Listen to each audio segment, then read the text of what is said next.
Hey there, thank you so much for clicking on this message today. I wanted to take a minute just to introduce myself. My name is Jean-Michel, and together with my wife, I lead Collective Church. And you're going to hear a message preached from one of our Sunday services, and I really pray that it blesses you today. So thank you again for clicking on, and enjoy the sermon.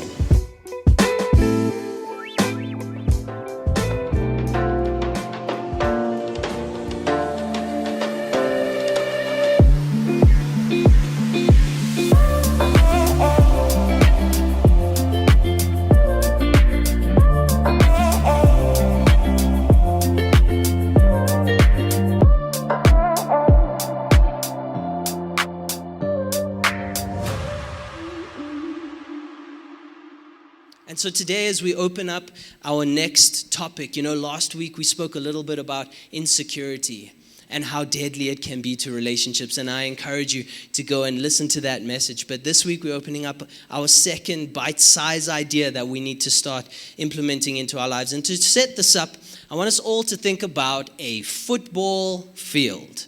Everybody can visualize. You need to use your imagination this morning, right? You can, if you're looking top down on a football field, seeing all the players, you can see the different lines that are happening and the different pieces of the pitch. You can see the whole thing, bird's eye view. I want you to see that. And a football field is something we all get, right? Maybe you grew up playing football, maybe you love it, maybe you have a favorite team. If it's not Chelsea, you're wrong, but it's okay, we'll pray for you. I say that every time, but it never gets old. Chelsea is the best. Do I even have one friend at church today?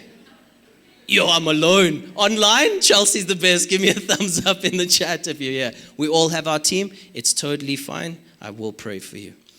Here's how it works, right? We all have our favorite team. Maybe you grew up playing it. Maybe you love football. Maybe you could care less about football. I'll tell you one thing. We all know what a football field looks like. Even if we hate the sport, even if we've never played it in our lives, we know how it works. And you know what? Outside of church, it's like just below holy ground, right? Like when it comes to football, it's intense, right? We get really intense about it.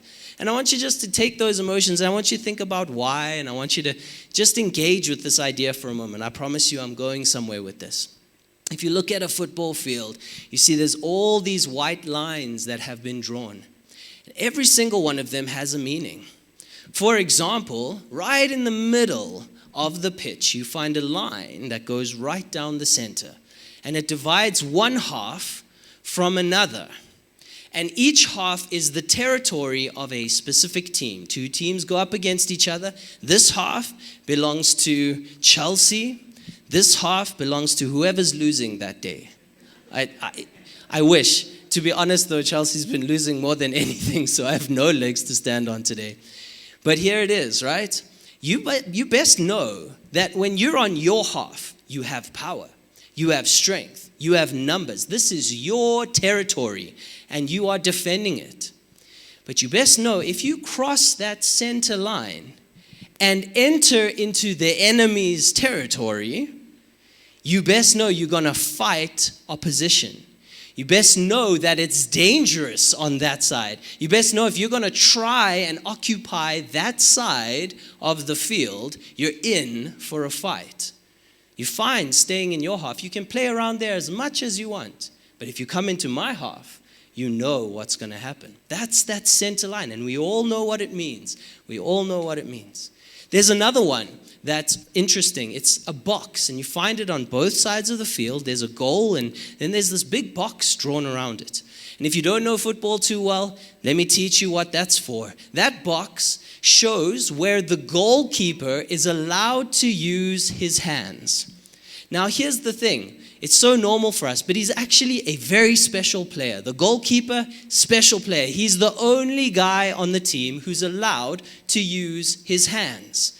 I mean, obviously, right? It's called football, right? It's football. So this guy is special. He gets to use his hands, but only inside of that block. He can't use it anywhere else. In fact, if he crosses that line and he enters into the rest of the pitch and decides to use his hands, he's liable for a red card. He's going to get sent off. There could be penalties. There's all kinds of problems. It's problematic for a goalkeeper to cross over that line and use his hands.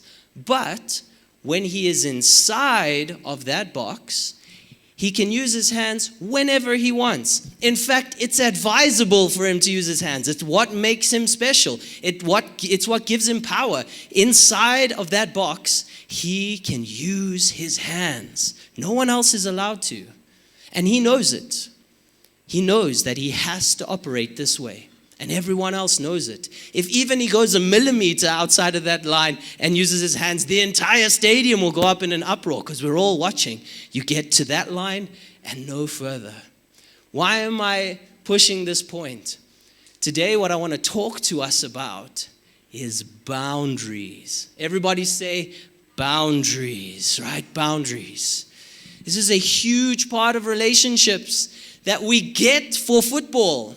We get it for the rules of the road. We get where we're allowed to go and what we're supposed to do and what we're not supposed to do. But when it comes to relationships, we often have no idea how to create and maintain healthy boundaries. But in the exact same way that if that goalkeeper crosses that line, he must know he's allowed to. He's allowed to cross that line. He's not stuck in that box. But as soon as he does, he has to remember, I can't use my hands. I have to use my feet because I'm outside of the boundary. For us as Christians, as believers, as people who want healthy, beautiful relationships in our lives, we need to understand that there are boundaries that should be created and maintained. And that if we cross those lines, we need to understand there are different rules. There are rules we need to follow and things we need to understand so that we maintain healthy relationships. Boundaries are huge. It's this far and it's no further. We get it for football. Now we need to get it for relationships. Here's the reality. Every single one of us has boundaries. What does that mean? It means that there are things that we are comfortable with and things that we are not comfortable with as human beings. And it's different for everybody. For example, someone might feel that a good, healthy relationship is between two friends who meet on a daily basis. Even if it's just for 30 minutes, a quick coffee, a quick chat. But we definitely have to meet every day or our friendship is not strong. For another person, I might only need to see you once every 6 months and still feel connected to you. It's a different way. It's a different idea of what a relationship looks like. Every person holds boundaries. And this crosses whether it's friends, family, or whether it's your kids or your spouse, even into your workspace. You have boundaries that are comfortable for you. Boundaries when it comes to time. Boundaries when it comes to what you will talk about or what you won't talk about. Things that make you comfortable or uncomfortable to be a part of. And here's the thing.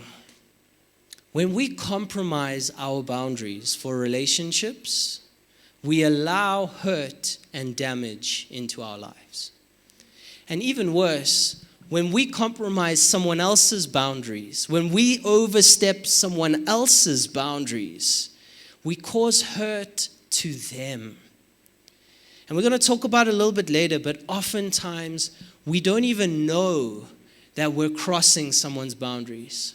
And we're actually causing damage when we really want to cause life to be with each other. And so as Christians, we often don't know how to set up healthy boundaries. And there's a good reason for it. We're all trying to follow Christ. We're trying to follow his example. We're trying to be like him. And how was Christ? He was self-sacrificial.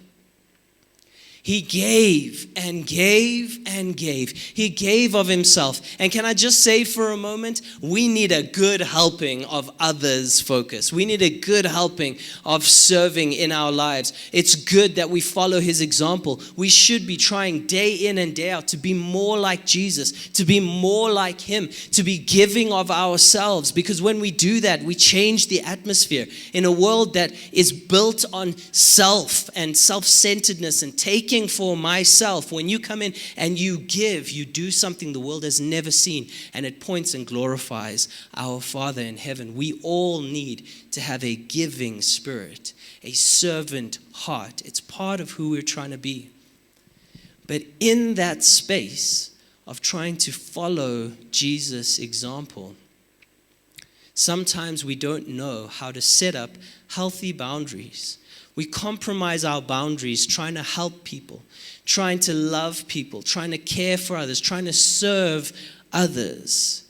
And sometimes we forget ourselves. And remember, we need to honor God by serving others. We need to honor others by serving others. But we need to honor ourselves by making sure our boundaries are kept intact. And it's difficult. Healthy relationships have healthy boundaries. And so this is the big idea. This is something I need all of us to hear, something we all need to take away from this message. It is okay to have boundaries. Write it down, put it somewhere. It is okay to have boundaries. It's okay. In fact, it's not just okay, it's good. It's a good thing. And it's something that we need to explore. It's not something we speak about a lot in church. It's not something you hear many messages about. And the reason is because we don't know how to do it really well. But I want to say to you and I that if we can learn how to clearly understand ourselves and other people's boundaries and to actually communicate them and maintain them, we will have beautiful, healthy relationships that will glorify Jesus. Check this out. When we compromise our boundaries, either we become abused by someone, or we end up hurting another person. And the reason for that, most of the time, is that we don't know we're crossing boundaries. I don't know if you've ever had this experience in your life. I definitely have, where someone has sent me a message and told me, hey, you know what you did there actually hurt my feelings? Or, hey, what you said there, I didn't understand it, and I need to ask, why did you say that? And sometimes it's come to me as quite a shock, like, okay, sure. I mean, I didn't mean anything by it. Did what I say hurt you? And people have said to me, yeah, this is what it felt like you were saying to me. And immediately in that moment, I'm like, oh, no. I'm so sorry. I didn't mean for it to come across that way. I don't know if you've ever had an experience like this. And what that is showing me is that this person has a boundary line that for me, if I cross that line, it's not hurtful towards me. But because it's hurtful to them, when I crossed that line, I didn't even realize it, and I ended up hurting that person. And it makes this whole idea a little bit tricky. It's a little bit difficult because most of the time we don't really know how to communicate our boundaries to others. Sometimes we've had conversations with people to say, hey, I don't like this. This makes me uncomfortable. Can we not do this? And you've been met with a harsh response like, you're touchy, or there's something wrong with you, or what do you mean? I didn't mean anything by it, so no, I mean, just get over it. What I'm saying to you today is that it is a healthy thing to communicate your boundaries. And as a church today, this is something I want us all to begin to work on and to bring into our own lives. That, hey, I want to know what other people's boundaries are so that I can learn to respect them. So that I can become a person who loves others and treasures them the way that they should be. To be able to say to someone, hey, I love you and I'm here for you and I care about you, but this is my boundary line. It's not an easy conversation to have. I want to just put that out there. It's not always an easy conversation to have, but I promise you, it's a worthwhile conversation to have. I want to give you just a quick nugget. If you're thinking about this, maybe you're thinking about your spouse, maybe you're thinking about a coworker, or maybe you're even thinking about your kids and how you need to have a conversation with your kids. It's important. It's not just about what your boundary line is. It's about why the boundary line is there. It's about why. We need to understand more and more that people don't just have boundary lines for no reason. They have them for a reason, and we need to understand that.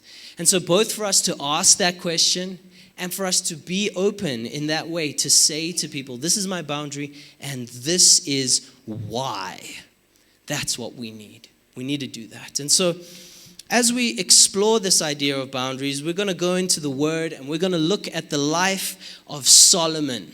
We're going to look at who he was and we're going to dig out a little bit of ideas about boundaries so that you and I can learn how to walk this out in a beautiful way in our own lives. And so I'm going to say this, I'm going to ask this question. Everybody online, if you're watching now, post it in the chat. I want to see that pop out. Everyone in the room, if you know the story, maybe you didn't grow up in church or maybe you don't know too much about Solomon, that's okay. But if you know the story, what did Solomon ask for? Someone give me the answer.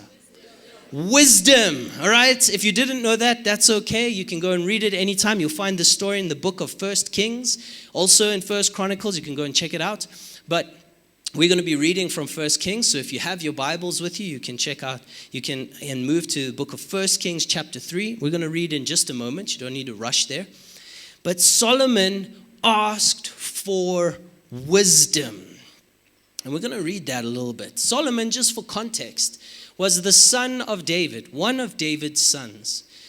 He's the son that God had picked out to succeed David. And so when David's term as king was done, Solomon took over. And there's a whole story around that. In fact, there's a whole drama around that. So you can go and check that out yourself as well.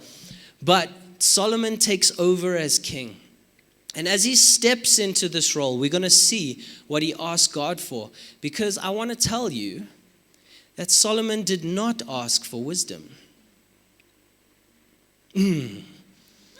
Are we ready? I don't know. Are you ready? Are we nervous?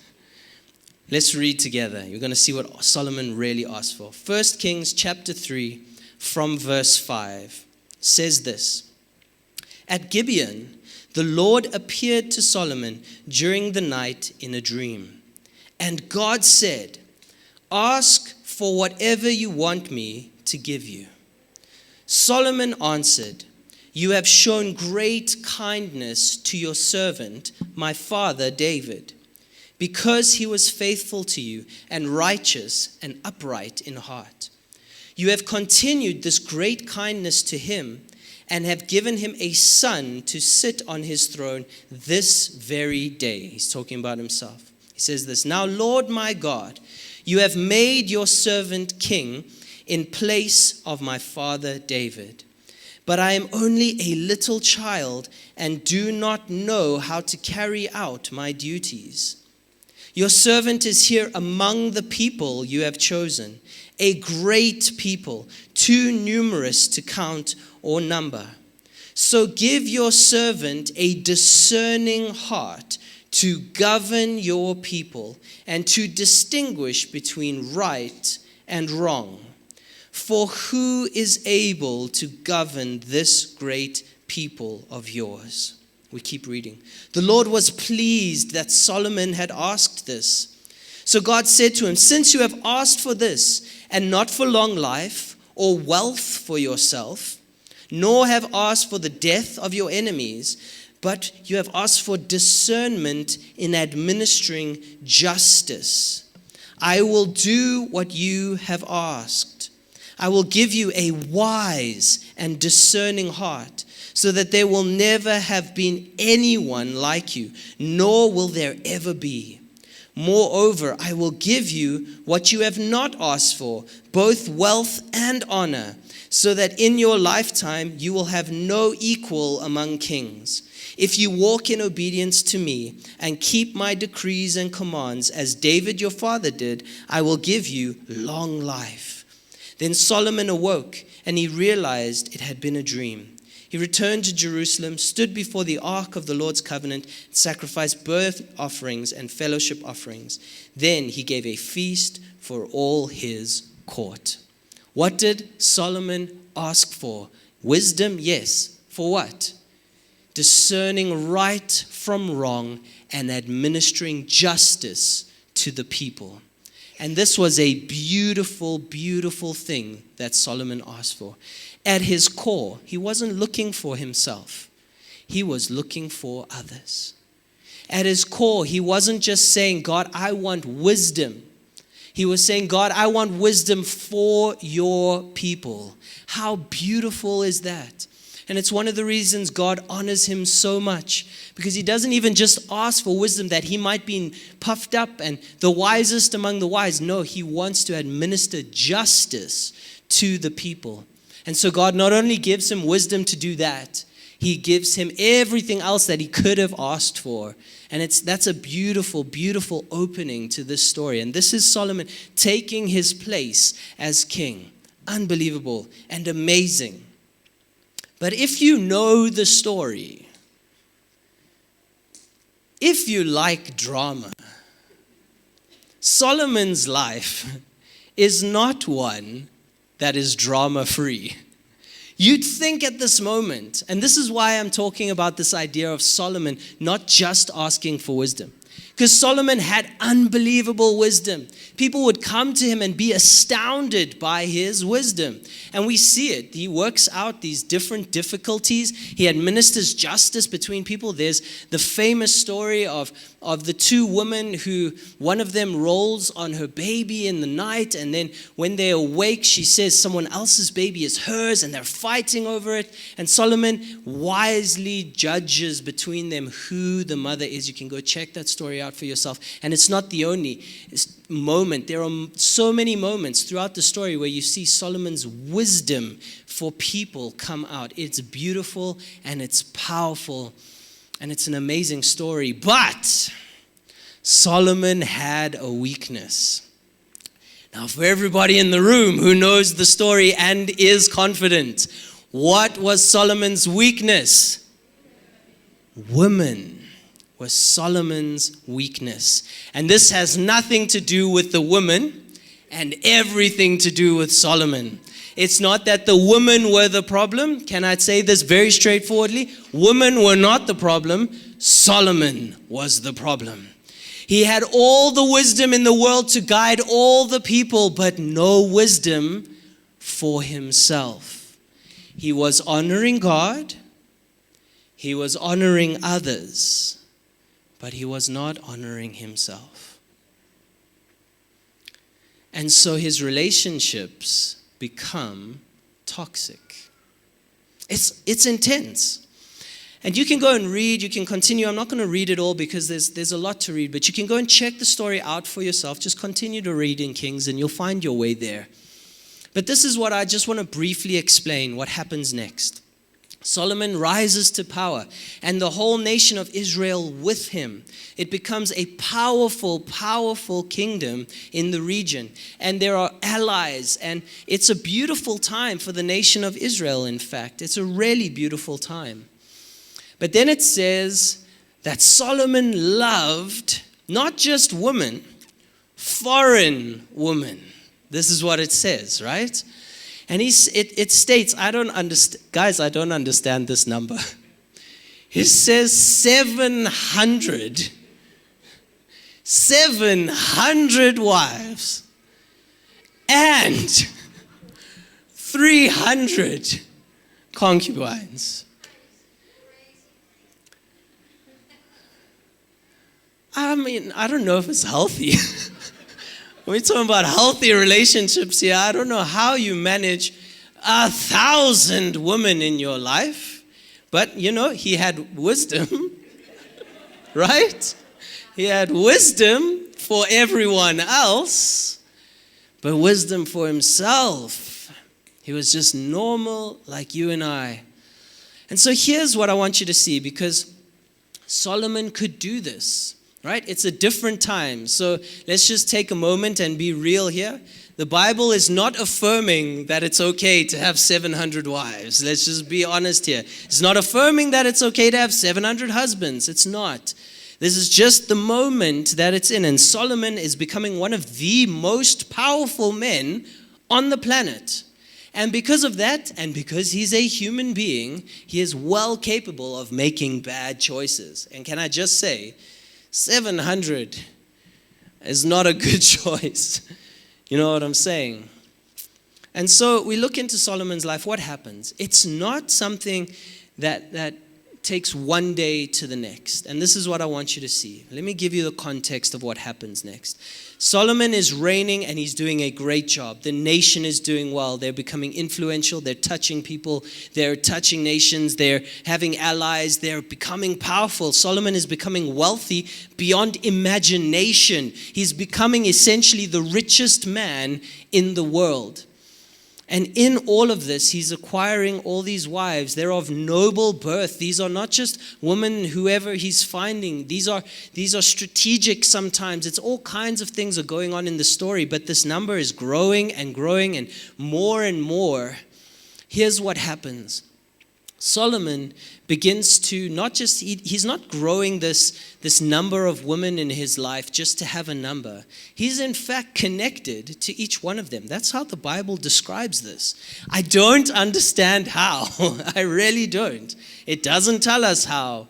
But somehow he is connected to every single one of them. And here's what happens. They're not from Israel. And why is that important? It's not because they were foreign. It's because they didn't know God. They knew other gods. And the word says this one line, and in it says, they began to lead Solomon astray. What does that mean? It means that each one of them, in their own way, would say to Solomon, hey, I need a space to worship my God, because my God is not your God. And there's something that Solomon is famous for. He builds the temple of God. In David's heart was birthed the idea, but it wasn't given to David to build the temple, but to his son Solomon. And so while David has this big idea and this revelation to build the temple to God, Solomon is the one who actually builds it. And it's after all of this that he starts to acquire all of these wives. And as this is happening, each one of them is then coming to him to say, hey, I need a place to worship my God. You have your temple, I need mine. And so that's what Solomon does. One by one, he begins to build and construct spaces for all of these wives of his who don't know God to worship their own gods. And God had said to Solomon, don't worship anyone else other than me. Be careful to follow in your father's footsteps, to worship me and me alone.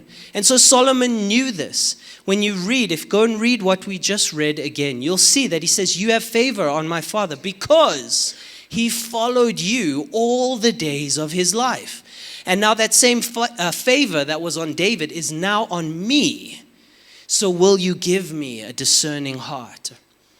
He knew it. He knew that he needed to follow God every step in order to make it there.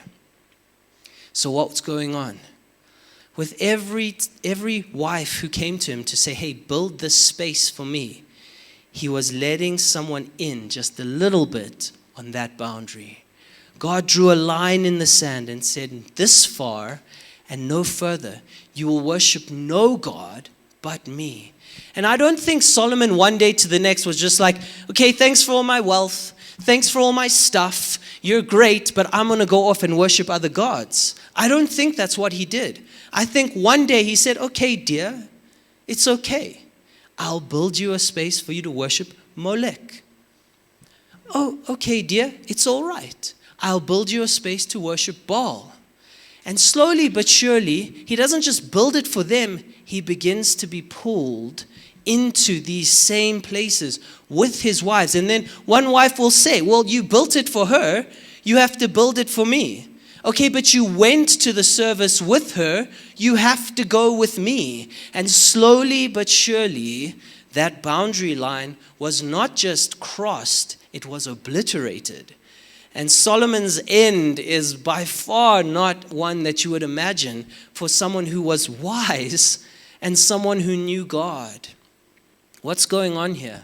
Solomon's boundaries are being crossed piece by piece. And he doesn't realize that every time someone crosses that line, it's dangerous territory.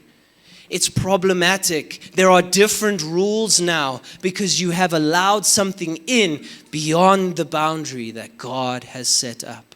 What does that mean for you and for me? It means that God cares about the boundaries in your life. It means that God wants to set up healthy and good boundaries in your life. And He wants you to know what they are so that you don't let people cross them. Because when people cross our boundaries, it becomes dangerous territory. There's different rules when you cross those lines. When we attempt to cross other people's boundary lines, there are different rules there. It's dangerous territory. But when we respect and understand the boundaries that God has put in place, we find health, we find beauty, we find life. And so I want to take a minute to talk about some of the boundaries that we cross all the time. If I think about different relationships, whether it be in marriage, whether it be with friends, what about family and in-laws? What about colleagues and bosses? We're keeping this all in mind as we're talking this morning. The first place that I've been thinking about is that as Christians, we love to serve others. We love to give to others. And so one of the places that our boundaries get crossed where they shouldn't is that we give and give and give to people who are not willing to return to us. Sometimes it's support. Sometimes it's care. Sometimes it's time. There's so many things that we give and we give and we give till we have no more. And then we hear someone preach on a Sunday that we need a servant heart. And so somewhere we find some more and we give some more. And what's happening is we're burning out. We're running out because the relationship has crossed a boundary. It's no longer reciprocal. I'm not supporting you and you supporting me. It's just me supporting you. And when that happens, our relationship gets strained. And either that relationship is going to break or you are going to break. And I don't want that because that might be honoring that person, but it is not honoring you. And it is not honoring God. We do this all the time. Sometimes we do it because we don't know we're crossing the boundary. Sometimes we do it very well knowing. And we need to make some changes. The second place that I see us crossing boundaries all the time, and I just want to make it okay. It's a difficult conversation to have, but we do it in finances all the time. When people come and ask for us, we as Christians want to be good, giving, good-natured people who give to others open-handed. And I believe in that. I believe we should be open-handed. I believe we should give and we should love and we should support. And sometimes that's going to be sacrificial, 100%. But when someone crosses the line and it moves from giving to abuse, you have moved into a place God does not want you to be in. And it's okay to say no.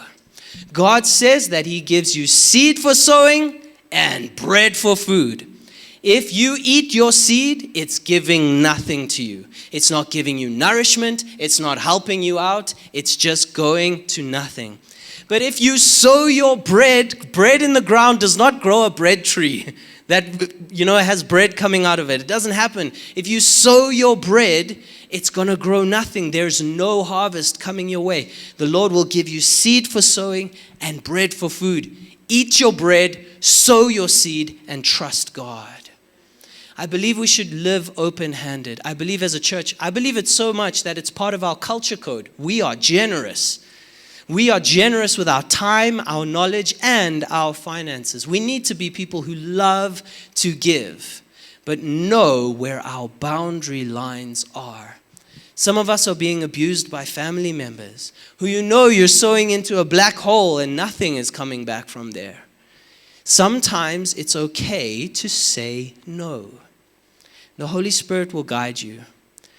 Solomon asked for wisdom, discerning right from wrong. Let's ask for the same thing. Let's live open-handed. Let's give, be generous people. But let's let the Holy Spirit lead us in that.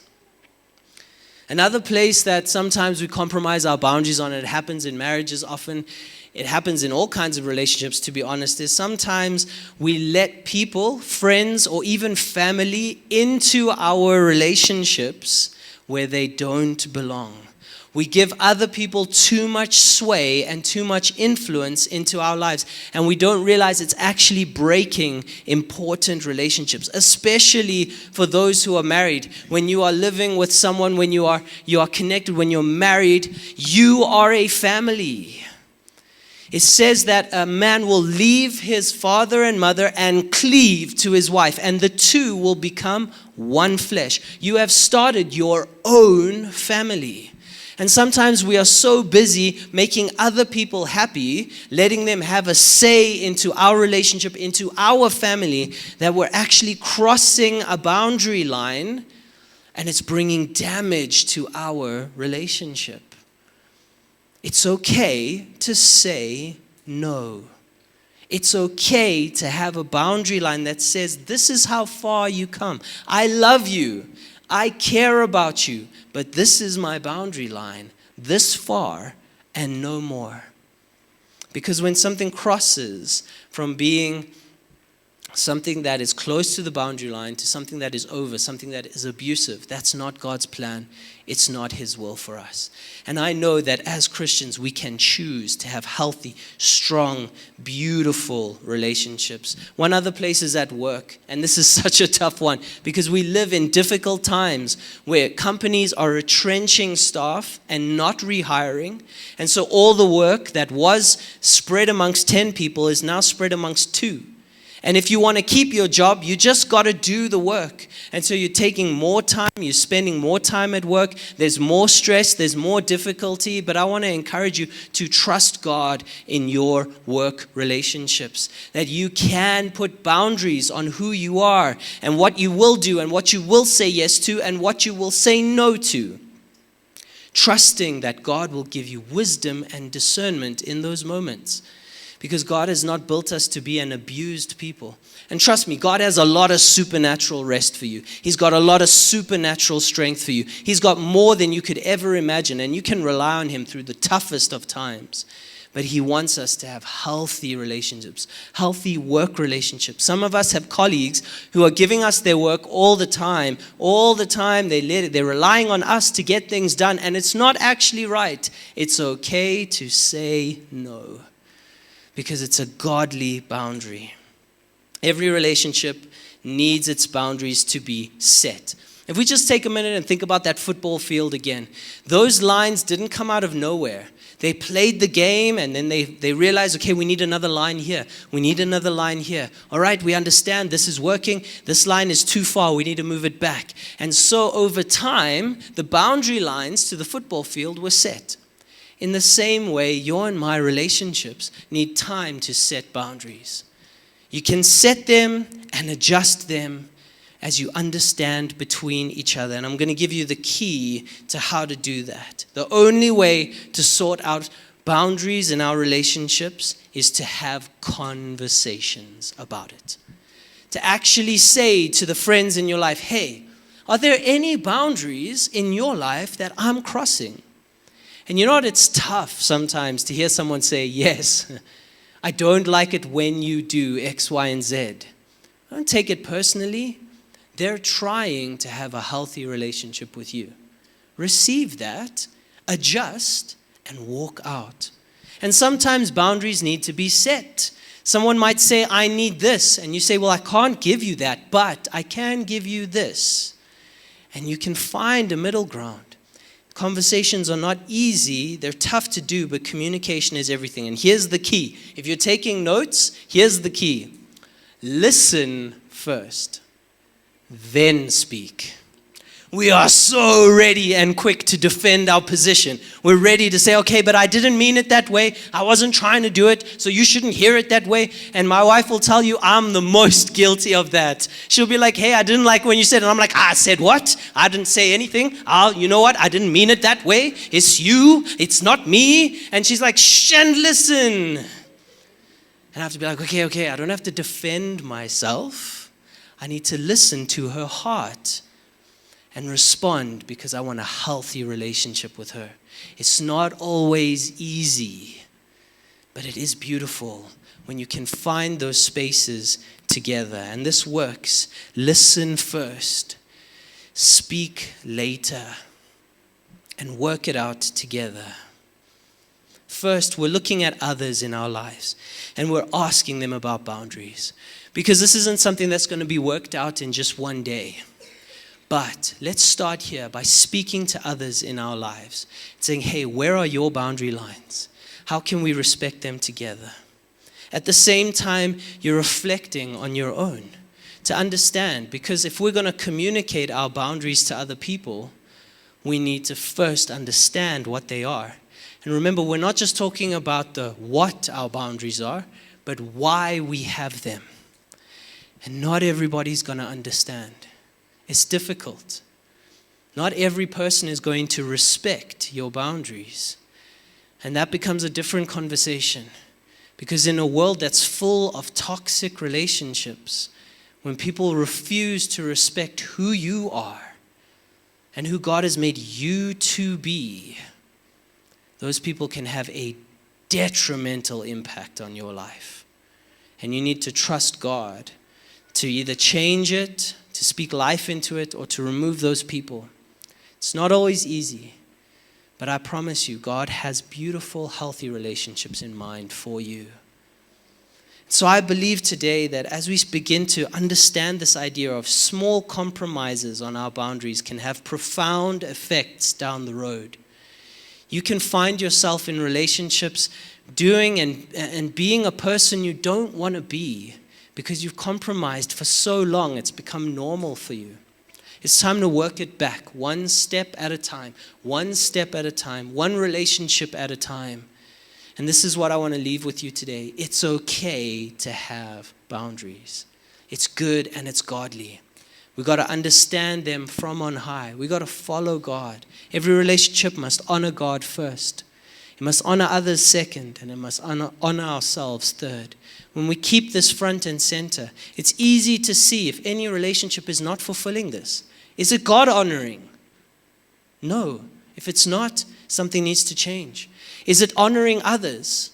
No, it needs to change. Is it honoring God and others, but it's not honoring me? It needs to change. And as we do that, we're going to find health. We're going to find beauty, and our relationships are going to flourish. Our kids are going to see parents who have healthy relationships. Our schools are going to see people and adults who have healthy relationships. Our church and the kids who are in kids' church are going to see adults in this church who have healthy relationships. They're going to model them, and they're going to live it, and they're going to bring change to a world who is full of toxic relationships. That's what we want. And so we're going to take it one step at a time. I know that there's a lot to think about here, and when you couple this with what we spoke about last week, there's plenty to deal with in our own lives. It's good. It's okay. We're going to process this over some time, and we're going to continue to let God define those boundaries for us as to who we are and who He wants us to be.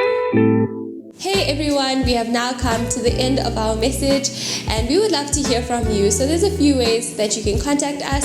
You can either drop a comment in the chat below, or you can visit our website, which is www.collective.org.za, and you can contact us from there. We just want to thank you for joining us again today, and our messages come out weekly, so we'll see you again next week.